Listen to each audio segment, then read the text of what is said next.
Welcome to Politics Well, Done Right. My name is Egberto Willies, your host. Good morning, Houston.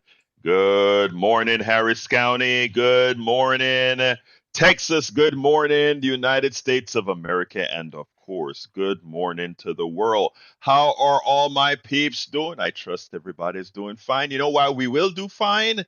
We will be doing fine because you are in charge. But you know what? Before we get started, without further ado, let's go into the control room with our resident geniuses. They don't like to accept it, but they are our resident geniuses who ensure we make it to the air. Good morning, Jack Van Bever. Good morning, Howard Reynolds, or Howard Reynolds, Jack Van Bever. How my peeps doing?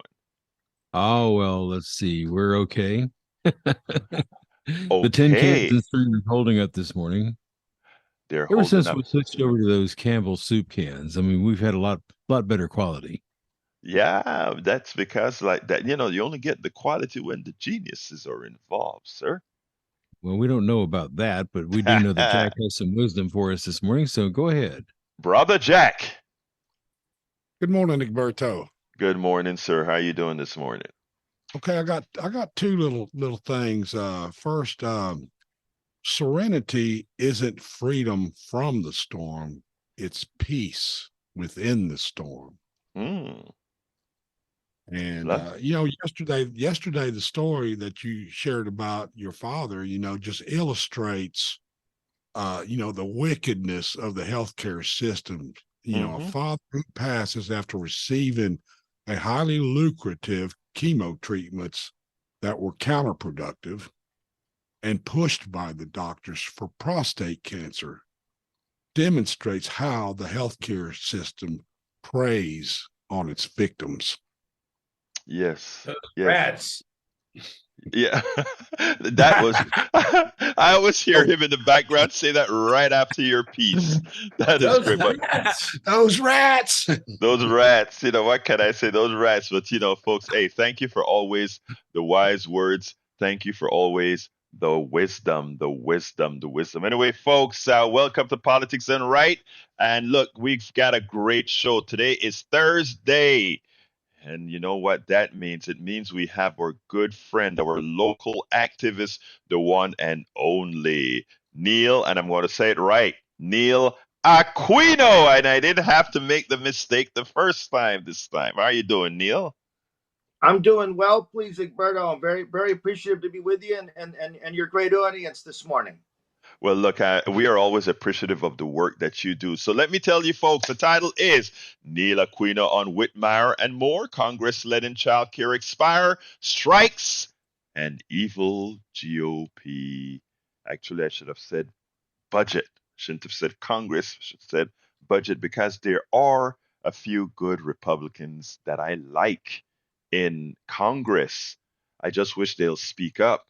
I just wish they'll speak up. Let me just say before I get into the subtitle is that look, I think I am one who believes we don't only need a Democratic Party, we also need a strong Republican Party. Actually, I believe we need a whole lot of parties so that we get the best ideas, so that we can get the best things out there. Nobody has all the answers, and when anybody think they have all the answers, things get stale. Things People start to lose their edge. So I want a good, responsible Republican Party. I want a good, responsible Democratic Party. And I will like more parties because the truth of the matter is my philosophy belongs in neither of the current parties. I just have to caucus with the one that is closest to what my personal beliefs are right now. And Neil has his own Neil. Where would you fall if you were to decide that you wanted to form your own party if these two don't fit? Well, I have wished that we lived in more a parliamentary system. That's a great question. I'm not sure exactly how I would define it, except saying I wish there were more options, and I wish that at this point in my life, in my mid 50s, I Hello, didn't Egberto. have to. I really Yes, hate to interrupt the program, yes, no but problem. Neil is not coming through on your side. Okay, You well, have I am glad you told me that, and I'm glad you told me that now because uh, Neil has a whole lot to say, and I think I know exactly why Neil is not coming over, and it's mea culpa on this one system without a producer in this particular control room. Guess what it Oh, means? It means that I have to remember to do every click. And Neil, if you would say hello to your audience right now, we'll hear. we Good should hear morning, you. Politics Done Right, There audience we go. across the earth.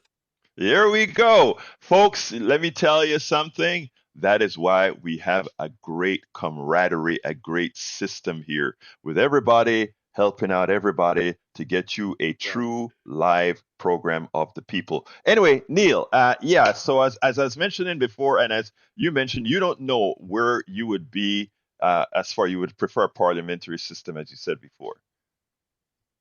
Right. Yes, it would be great to have more options, and it would be sometimes the thought of more options is so alien. I can't even answer the question spot off because it seems inconceivable. And I wish that I wish I wasn't just forced to be with a party. Of course, I share many of the beliefs, but because I'm afraid that we're just not going to have free elections in a democracy, and it's regretful that we've been moved to the point where we're just fearful on this most basic level. Absolutely. So anyway, folks, let me tell you, the title. Let me do the title again. Neil Aquino on Whitmire, Congress-led in childcare expires, strikes an evil GOP Congress. Neil Aquino discusses John Whitmire's dismissal of civil rights concerns, steaming with authoritarians, and it sounds kind of rough, but Neil's going to put that into perspective. Congress is allowing childcare expiration.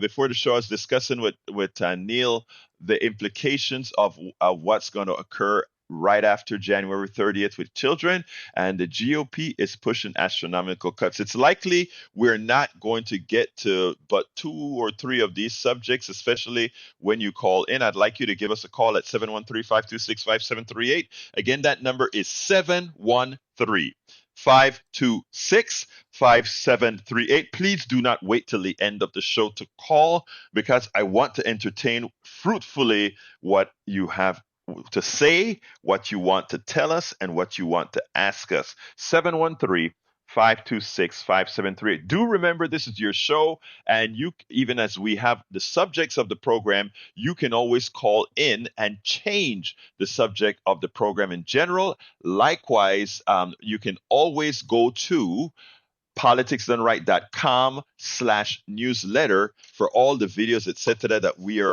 we had programmed for the show on any particular given day, and we have all the back shows, everything you can get to 713-526-5738. Now, Neil, let's start. I want to get your particular subject in the first one on Whitmire in, because I want our local audience to hear that, and our national and international audience to actually see the kinds of things that happen in this Harris County, this city that is actually considered a bellwether throughout the country. So let's have it. Right. So I was attending as part of my Houston Democracy Project, the Houston Democracy Project, intending to inspire, strengthen, and organize pro-democracy coalitions.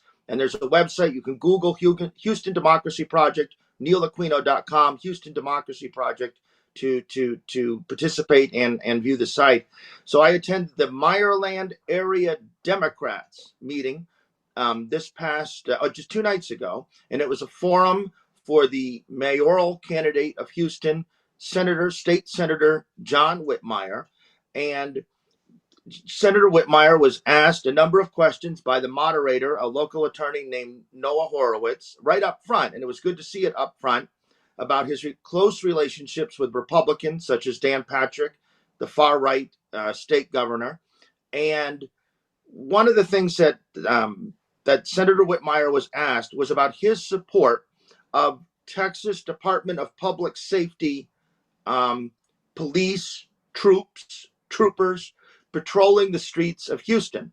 So this is something that had been done in Dallas recently, Austin recently, where the mayor, another older, longtime state senator, Kirk Watson, initially wanted them there, or agreed with Governor Abbott that the troops could come to patrol the streets. But then when Mayor Watson, a longtime figure in Austin, said, no, we don't want them anymore after some allegations of civil rights violations and over patrolling of Black and Latino neighborhoods, Governor Abbott wouldn't remove him. Governor Abbott wouldn't remove him. And so what Senator Whitmire said was that the people here in Houston who had concerns about these state troopers patrolling the streets, he said they were just part of the defund the police crowd. He just reflexively, and you know, people have different attitudes about the police, and you may well support defunding the police, but he was using it as an insult. And here's this man, a Democrat, 49 years in the state legislature, if you can believe it. And rather than acknowledging that people might have legitimate civil rights concerns, that the state government that's banning books, attacking trans people, questioning elections, trying to undo elections, putting razor wire at the border for children to go through, rather than saying, hey, I get that you might have a civil rights concern about Greg Abbott, Dan Patrick, and Ken Paxton's troopers here in Houston, the most diverse city in America. No, you're just some part of some radical subset. I can just dismiss you.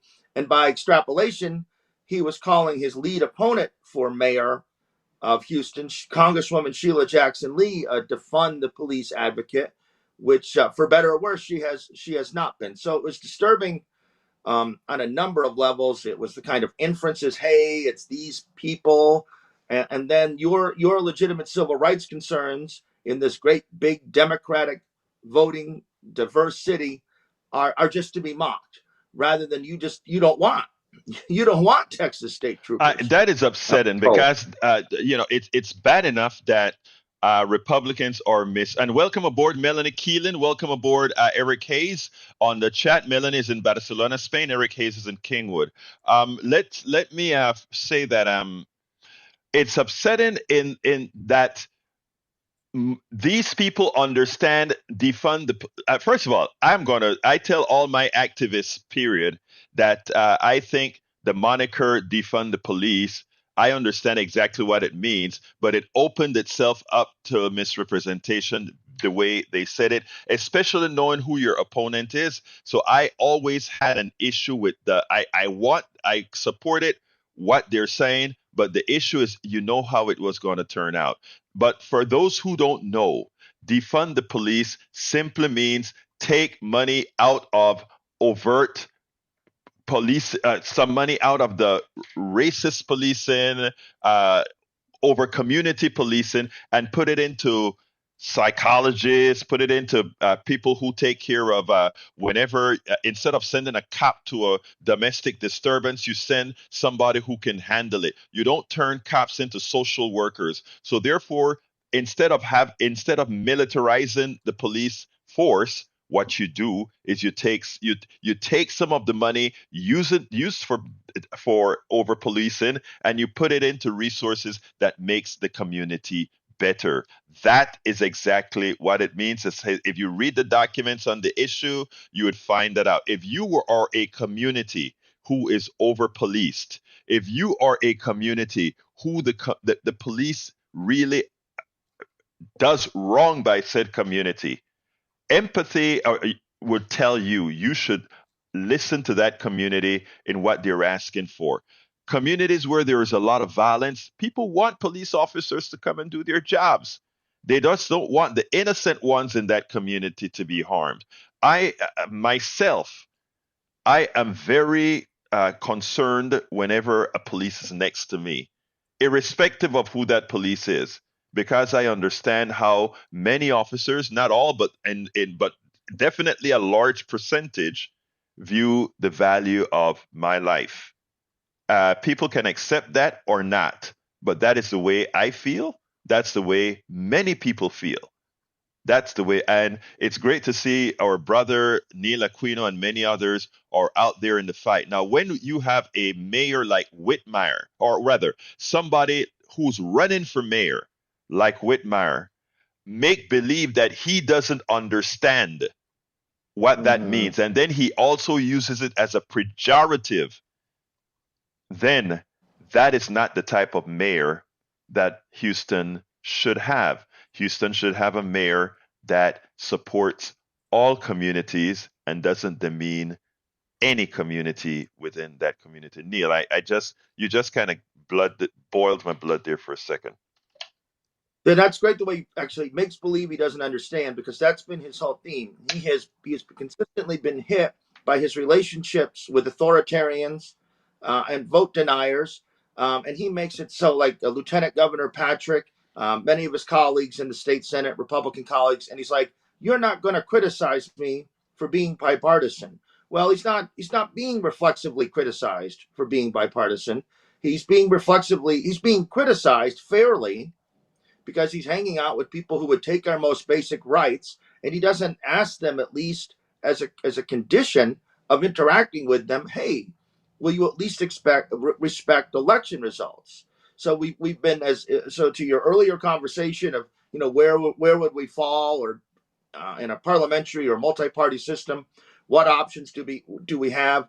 Here in Houston, we're being asked to embrace a vision of the Democratic Party which doesn't even ask the most basic question of some of the Republicans, whether at the city council, county, or state legislative level, of do you support even the most basic freedom of respecting election results and respecting democracy? And if you were hard to believe.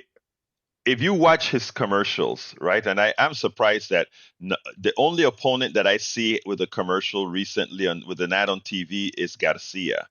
I haven't seen ads of anybody else on any of our networks, and I think if you take a look at the modal or the form in which Whitmire has placed his ads, it seems like he is in fact using the same type of people who make Republican commercials. I find it ironic because, again, it's first touch your heart with things you don't believe, because you can't go ahead and tell me I grew up very poor, I grew up in these neighborhoods, etc. You put a whole lot of people of color on your ads, and then you go to a meeting like which Democratic meeting was he at?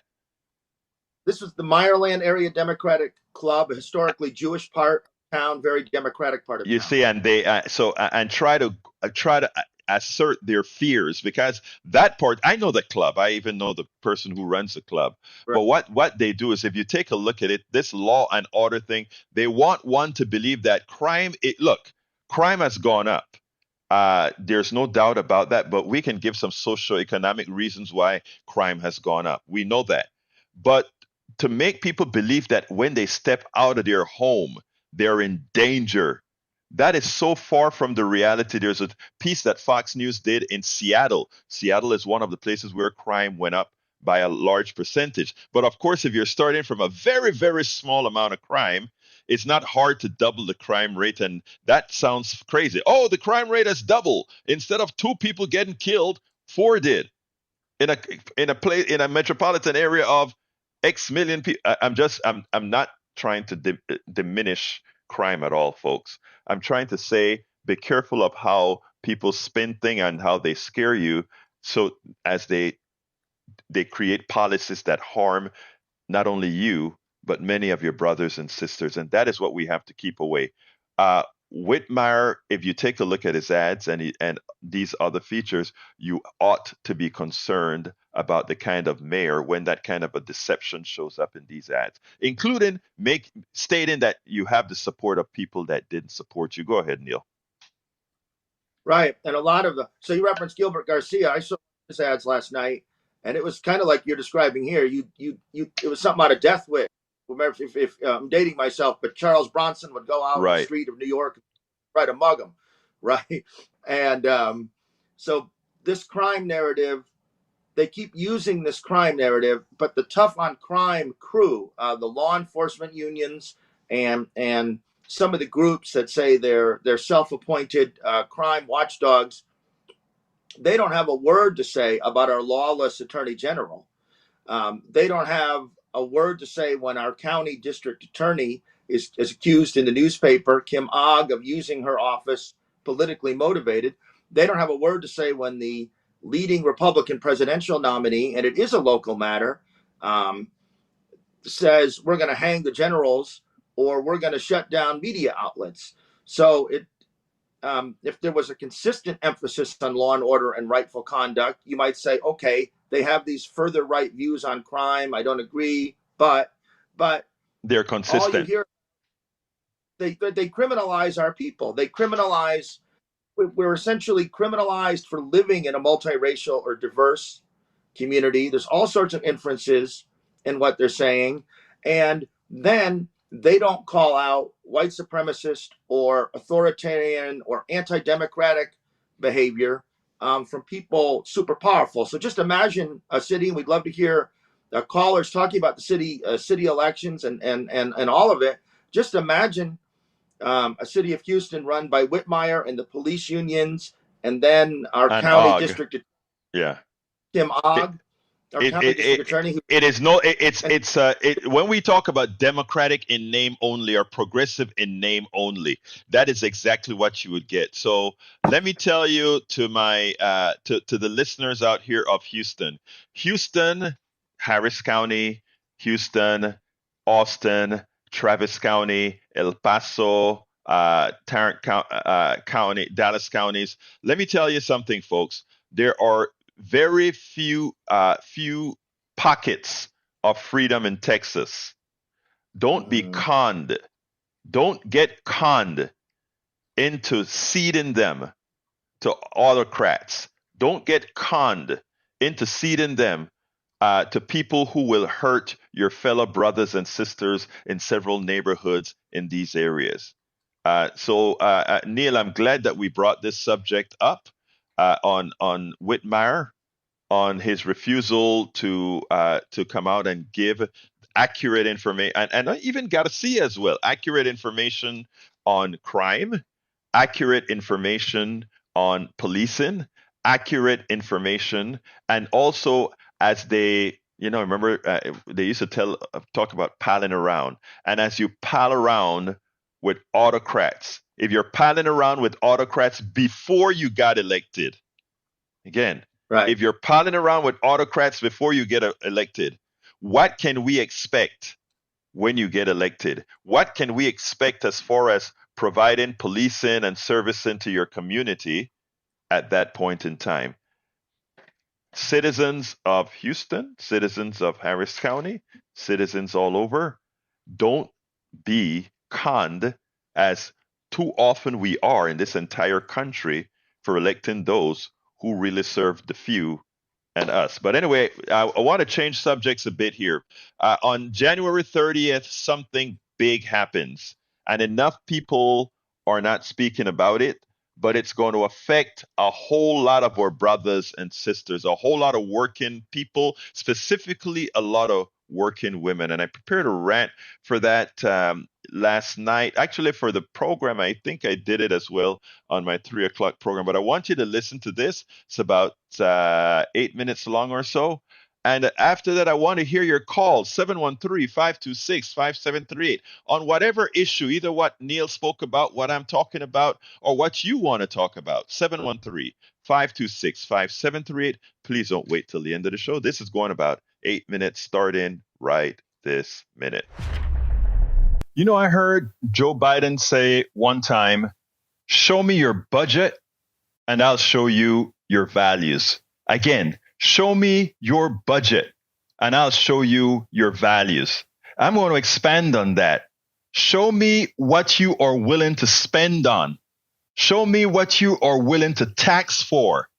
And I'll tell you how much you care about families. I'll tell you how much you care about family values and how much you care about humanity. Well, we are in that position right now. And, it's something that we alluded to a few months ago, a few weeks ago. It turns out that at the end of this month, the subsidies that were given, it was written under the COVID plan. COVID was used, the COVID pandemic was ultimately used to do a lot of experiments that we couldn't otherwise get Congress to pass because, again, they never are proactive. Specifically, the right side of the aisle is never proactive enough to say, let's do what's best for our citizens. Let's do what's best for our families. So they are never prepared to do it. But COVID came along, and yes, we spent trillions, and we could see in spending those trillions programs that worked and programs that didn't. What we found out is investing in children could ameliorate poverty, could get rid of poverty. It could bring poverty all the way down. Now that we didn't reinstitute many of the policies that prevented child poverty over the last year, when they expired, child poverty went all the way back up. Now, we have something else that's expiring. The subsidies at the end of this month that go towards programs that help kids, that childcare while the parents are at work, that sort of a thing. 70,000 care programs are going to shut down, affecting over 3 million kids. But that's not all. Because in affecting the kids, you will affect the parents. I want you to listen to this, and then we'll take it on the other side. Is that it's at the end of the month of the pandemic era funding for child care. What was that, and what will happen when it expires? Look, this was part of the American Rescue Plan, Katie, and we covered it at the time, a way to help the pretty floundering childcare system in the U.S. at least have some foundation for support financially. Those benefits are now set to expire. And look, it comes at a time when moms are finally rebounding to their pre-pandemic workforce rates. That's a good thing. But you and I both know when moms don't have childcare, generally that means that they have to scale back or pull out of the workforce in order to sacrifice that paid labor for the unpaid labor of being at home. This is an age-old issue, and it's a reminder that even though this isn't directly at play in this larger spending battle, when you're constantly fighting crises here on Capitol Hill, it makes actual proactive legislating really hard or basically impossible. And so on this one, the fact that they are looking elsewhere means that they can't push forward on continuing to expand this, and this could have really dire consequences for a childcare industry that is so essential and also so starved for resources already. Listen, if you can't put your kids in childcare, you can't do anything else. It's not like you can go to work with your toddler or your newborn. It doesn't work that way in this country. So it is extremely important. So what does that mean? It means now, remember how our unemployment went way down. You know why? People could go to work. Why could people go to work? Because they had childcare. Childcare that otherwise, given the meager salaries that they receive, wouldn't be enough. But because of government subsidies, good government, what it meant is that people that would otherwise have to stay home could now go to work. And in going to work, we got new taxpayers. And not only do we get new taxpayers, because they have an income, that money flows right back into the economy. So it's more than just getting taxpayer. It's increasing economic activity that is warranted by that. Remember, the powers that be thought we would be in a recession by now because they believe in supply side economics. And if we did all of this, somehow we would be back in a recession. But to the chagrin of all these supposedly preeminent economists, right-wing economists, supply side economists, the recession never came. The recession never came because we gave money to the people who needed it, would spend it, and would work. That's why the recession never came. It wasn't magical. It was because we got away from supply side economics for the duration of the COVID pandemic and went into Keynesian economics with a touch of what again? MMT. That is what did it. We knew it would work. It's not like many of our left-wing economists didn't explain the reason why this stuff works. Now, people are going to say, yes, but look at what happened to inflation. Well, the inflation was caused again by a capitalist corporate evil that these guys saw that people have money in their pockets, so they will throw the prices to meet the money. But we could have regulated that as well. So now at the end of this month, what happens? At the end of this month, in a few days, we're September 2023. A lot of families will be looking for places to put their kids that they can afford. And most of these people won't be able to afford it. Most of these people, the gains that they thought they've made with the new jobs that they've had will no longer be there. And we will be regressing right back into the evil form of tax cuts, hurt the middle class, hurt the poor. That folks cannot see that the mainstream media hasn't made the narrative in the form that I'm saying right now, that I'm putting out right there. We proved COVID gave us the ability to spend and prove that Keynesian economics along with MMT works. We proved it. Poverty went down, no recession, economic activity, and the only thing that we needed to then mitigate was the greed, the evil, the simply mitigated gall of those who run our corporations. The answers are there in the numbers. The answers are there in the numbers if we choose to look at it. Family values my you know what. Come on, folks. Come on, politicians. Speak the truth. Come on, media. Speak the truth. Let's do what we know is right to the families of America. Anyway, so yeah, that one really got to me. Donald is on line number 1. Come on in, Donald. And don't forget, folks, give us a call at 713-526-5738. Again, that number is 713-526-5738. Donald is our first caller. I hope to get much more of you because, like I said, I like when the control of the program is yours. We've given you 2 important subjects. We have more, but you can always go to the newsletter if you want to change the subjects right now. Come on in, Donald. Talk to me. Good morning. Good morning, sir. How are you doing? Your guest. Oh, okay. He's able to dodge thrown objects, hold his breath as the black soot settles, and actually get HPD to do their job. It's protest man. Talk to me. Are you talking about Neil Aquino? Yes, sir. Yeah, that's what I was talking about. Yeah. Go ahead, Neil. Respond to your fan. Very, very kind, very kind. I appreciate the kind words and working together. We protest at the corner to inspire other people to act as well. And I'm very appreciative of the acknowledgement this morning. Donald? Okay, and one other thing. Yes, sir. You talked Go about ahead. rats. Yes. You realize how many rats are on a ship when it's sinking?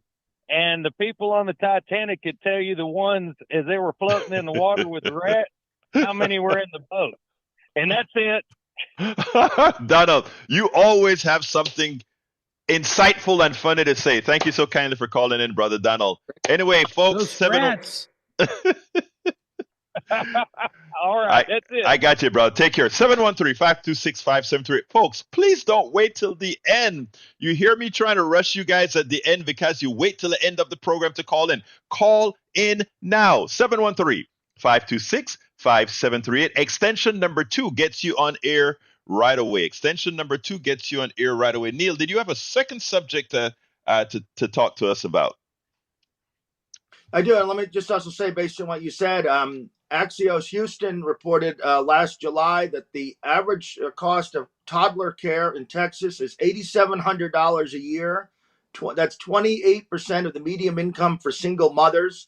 And home-based care is an average of $7,900 a year for toddler costs. So just like you said at the very end, because it's what I was thinking the whole time, they talk about family values, but that seems to involve, banning a book because it might teach a kid to be kind or might teach him that there was slavery. And that's their conception of family values. And these costs, nearly 67% of Houston children under 6 are in households where all the parents, whether that be a single parent or multi-parent household, work. So those are some of the costs, and they are high, and we don't address it. We talk about banning books or scare the hell out of parents. It is sad. It is completely sad. We got some more calls. Let's go to Johnny on line number 1. Come on in, Johnny. Well, if TYT can have epic politics, man, then KPFT could have protest man. And by the way, we'll get you big red cape or blue cape with the red insignia that says PM, politics man. How's about that? I love that. I love that. I love that. Hey, politics man. Anyway, Johnny, what's up? Okay. Protest man, I mean. Protest Protest man. Yeah. Protest man. Yeah. Talk to me, Johnny. Okay, so we have a tremendous amount of waste in this country, as you already know, because of the way we practice our economy, unfettered, underregulated, mercenary-style capitalism, which leads to all kinds of wastage. And the kind of wastage I'm talking about is people power. We have a tremendous resource, young people, grade school and high school kids. And how do we meet the needs of what they need? They need experience. They need credits. They can serve a part of their time in the week. They can go to their local grade school and report to the cafeteria, let's say. And there's an area within the cafeteria where there are children 3 years and older who are there who need to be minded and talked to and guided with all kinds of fun activities. And there'll be an adult or two adult supervisors there who are social workers. We don't have to build extra buildings, extra schools, or extra childcare centers because the childcare center industry is profit oriented. That's the problem. You know, I mean, wait, Johnny, stop. I mean, you are a genius. I've been calling so many people geniuses these days because the truth of the matter is the American people, if you leave it up to what we in this social structure wants, we can get solutions. I don't know if you understand the intellect that went into what you just said. Let me summarize a bit here.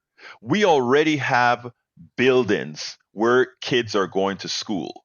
We don't have to build another building and hire a whole lot of other people to make a corporation a lot of money to hold on to kids where the parents have to then take their kids. We can use what's have already been built, our schools by us, we the people, and we can put public folks in there paid to go ahead and take care of the kids, child care, etc., as parents go to school.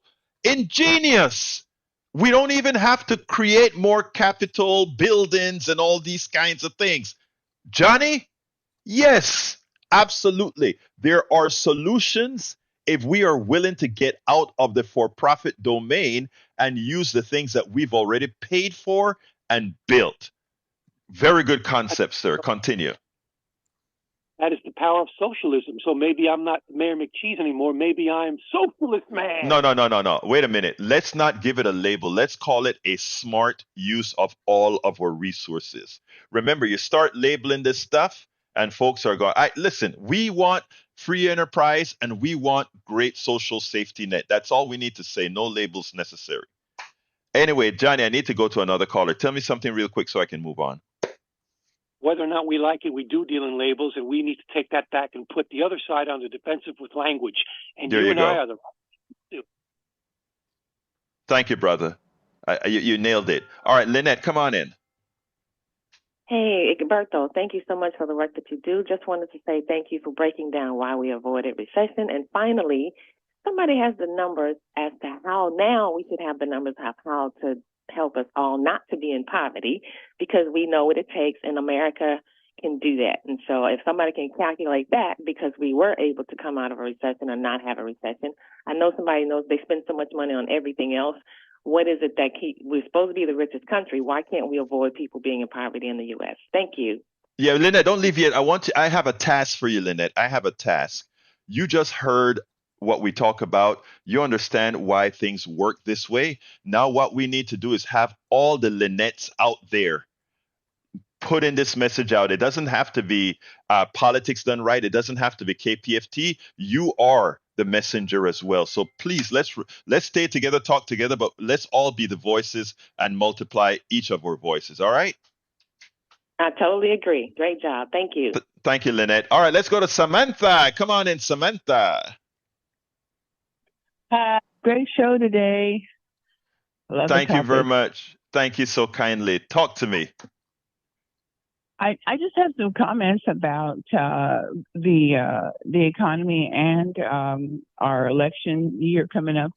I just want to say that we're kind of forgetting about our third parties. You know, we got all these big wigs running this time, Tim Scott and Doug Burgum and Ron DeSantis, and the way that we're going to come in is at the third party. We've got, you know, the libertarians, and we've got the Greens, and we've got the socialists, and they've got a lot going on, especially at the economy. They've got, you know, emergency job programs that they're trying to work on, doing storm cleanup and putting in solar panels and stuff for the climate. And they're providing jobs for that, you know, because we're almost losing our voices behind the Tim Scotts of the world, even Kamala Harris and them. I mean, we don't have a whole lot to say anymore, and a lot of people are being scared to vote. And you know, but I wanted to just remind folks that there are third parties out there that are struggling to get seen and heard, but they've got lots of good agendas, you know. Samantha, let me first tell you that you're right, that there are third parties out there. And you're also right that they are not getting the recognition that they deserve, especially some of what they're doing. I mean, we even have like the DSA and many other organizations out there doing some good work. It was a DSA who went into the inner cities and helped tear down sheetrock during the flood. It wasn't our mayor taking care of all areas equitably at all times. So we had organizations like the DSA going in and doing a whole lot of good work. But let me just say one thing here.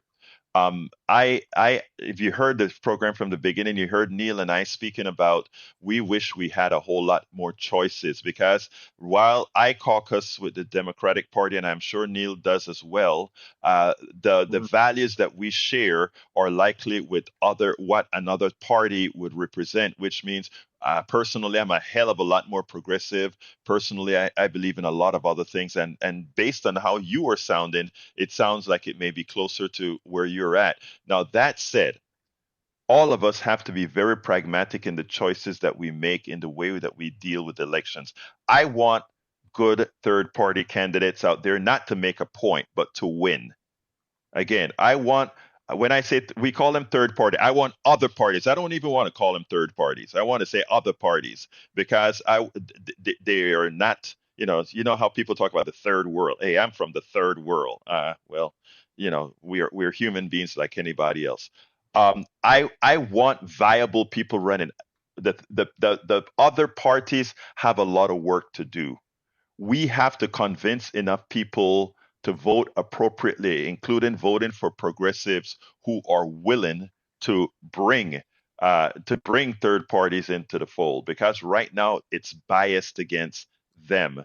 So my thing right now is we need to create a hell of a lot more democracy.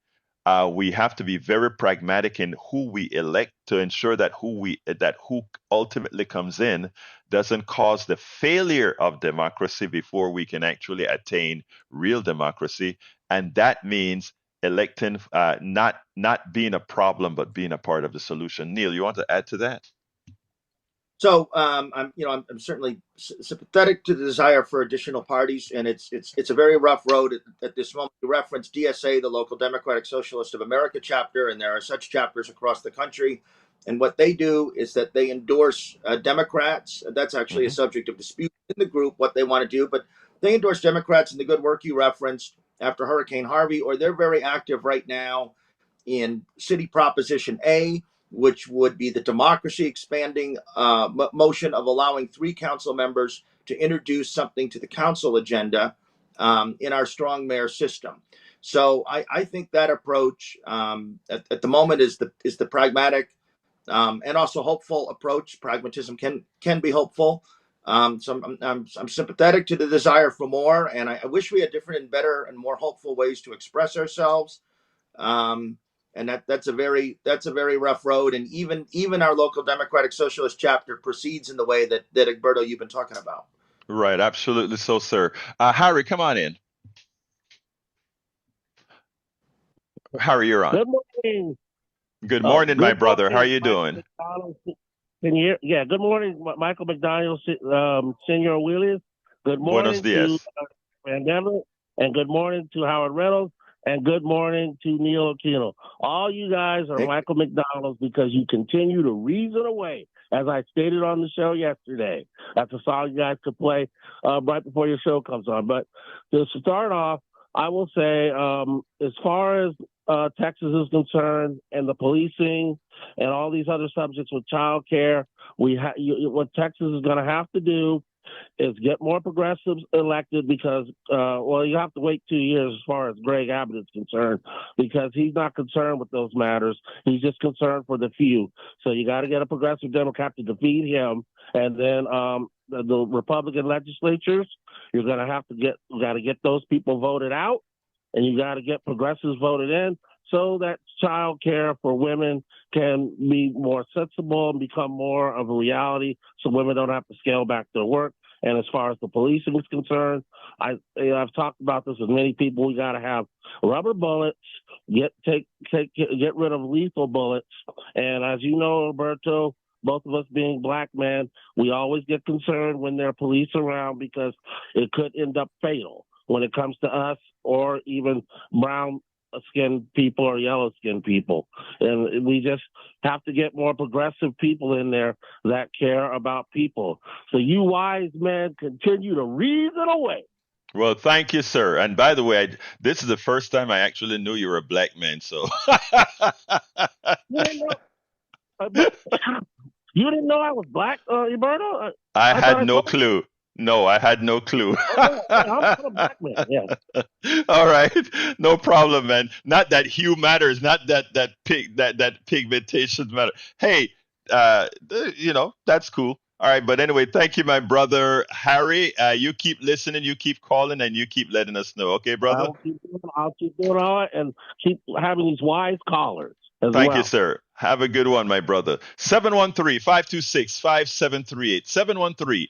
713-526-5738. Please don't wait till the end. We still have about 10 more minutes of calls that we can take. 713-526-5738. Today we have Brother Neil Aquino, what I call a Houston activist extraordinaire. And, because he's here in Houston, the things that he does have a value, not a value, but all over the entire country. But anyhow, Neil, continue, my friend. I think there's one other subject that we were talking about before we get another call. 713-526-5738, extension 2. Please call now and don't wait till the end. Go ahead, Neil.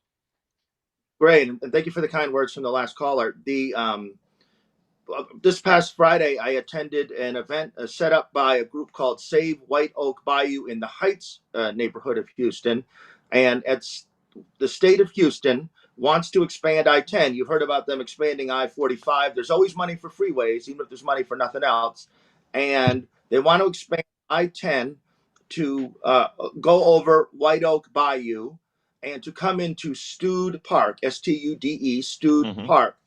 And I went to the event, and when one of the persons participating was a member of HISD Board of Managers, Jeanette Garza Lindner, and she's known to some because she's one of the board of managers, the one who ran for the school board in 2021.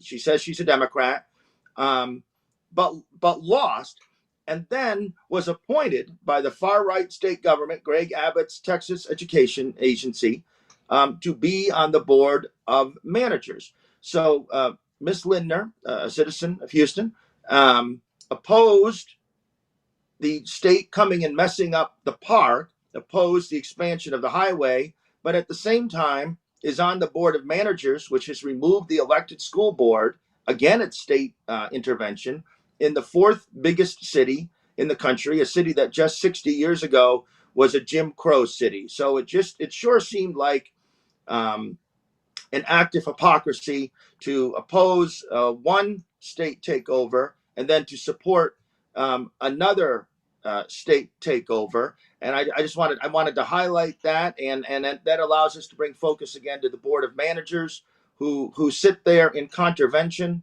of democracy. And that gets to a point you made earlier, Egberto, about, and the caller earlier, who you talked about using HISD facilities or existing school facilities as childcare, because one of the great concerns under the new superintendent F. Mike Miles, who seems to be the boss of the board of managers, is that he's going to get rid of what they term in HISD the wraparound services, which help kids with food and with all sorts of social support services. So it's all connected, and these attacks on democracy connect to so many aspects of things we've been talking about, and the ability for an intelligent individual, Miss Linder's an intelligent individual, to have such a stark split between taking one role and then standing out there and saying, "Hey, state, don't come and mess with the park here It, in my." it is a standard behavior of some of these people. In other words, when it benefits us, we'll go for the takeover or we'll want state control. But when it doesn't benefit us, we don't want it. But what's interesting is you notice one thing dealt with humans and the other thing dealt with property. It's amazing, right?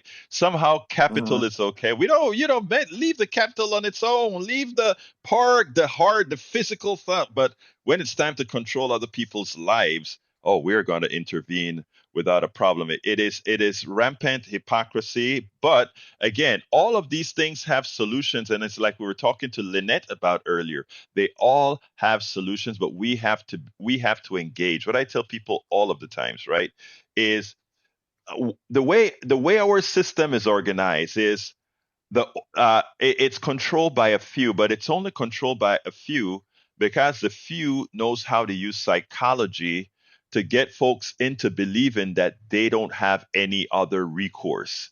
And that is what many, if you go ahead and talk to certain groups, it's like, well, things are never going to change. That is saying that you've given up on being able to define your future. And that's not the case in America yet. Notice I said Right. yet. It's getting there, but yet. What we have to do is realize that we still have power, and that's what they fear. Here's the thing, and I want to bring this up since you talk about freedom. You came talking about freedom today.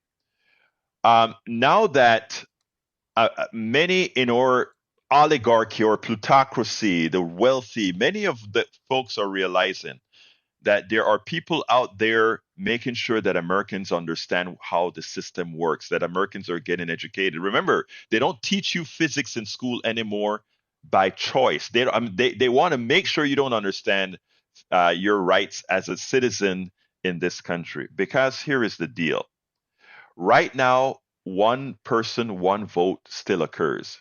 A few years ago, several years ago, I wrote this article talking about minority rule, how it's instituted. Look, our founders instituted a certain kind of minority rule. How did they do that? Landowners, big states, still, even if they only have 10 people living in that state, they get a full 2 senators, right? The person who elects the president is the electoral college. So there are mathematical ways in which a minority of people can run the country. Well, guess what? The country is becoming more progressive. So even though even little states get 2 senators, even those little states are getting more progressive.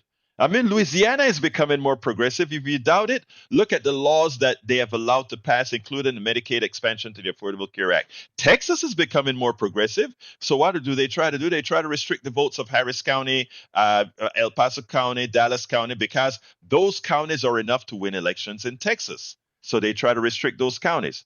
The entire country is becoming more progressive. If you doubt it, ask the questions, and the way people answer it tells you. Forget about using labels. You ask them, they become more progressive. So what does a plutocracy do?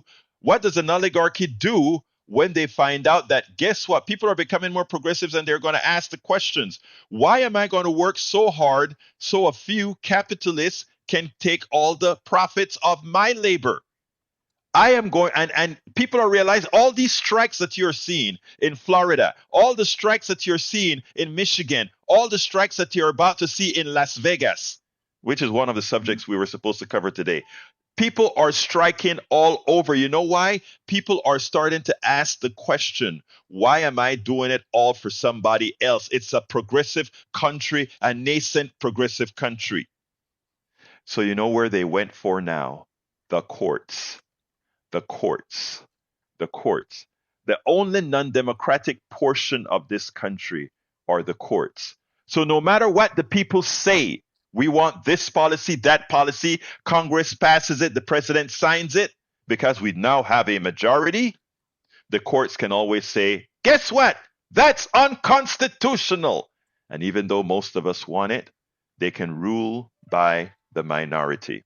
We can't let that happen. One person, one vote, and repair the damage done by the court. We only have 2 minutes left now. So before I get back to Neil, I want to go back to the control room and have a little message from both our great guys, Howard Reynolds and Jack Van Beber. Pretty exciting show today. And thank you for everything that you do, Egberto, to bring the truth to light. Now here's some wisdom from Jack. Well, it's not wisdom, maybe a statement. Vote the bullies out. Vote them out. Vote 'em out. Let's give a hand to Brother Jack. Oh, I'm telling you what, I'm feeling a soapbox coming on, but I've only got about a minute left. So I'll give Come on. No. Give me 30 seconds of your soapbox. I love it. Oh, man. If you don't like what's going on, and I don't, I am going to go vote them out. Vote them out, people. These rats have to go. Those rats in Austin. Bully rats. Bully rats. Yeah, those bully rats in Austin. They're turning us into Nazi Germany, for heaven's sakes. We've got to vote them out. We've got to vote them out. One more time. We have to vote them out. All right, Neil Aquino, give me a closer. Right, and as you mentioned, all the strikes, don't forget the great local Starbucks unionization efforts that are going on. Thank you. My platform is the Houston Democracy Project. You can Google Houston Democracy Project. You'll find it. It's at neilaquino.com. Appreciate all the many callers today, and it's super important. The local focus. There are municipal elections. There's candidates. Some are good, some are less so. But be sure to press them about, do you support democracy? What side of the police line will you be if they overturn an election? The state thing, and there you have it. Thank you so kindly, folks. Look, and Howard Reynolds, Jack Van Beber in the control room. Thank you so kindly. Neil, thank you for waking up. Neil Aquino from the Democracy Project. Thank you so kindly for waking up early this morning to do the program. My name is Egberto Willies. This is Politics and Right, and you guys know how I end this baby. I am what? Out. Okay. You're listening to the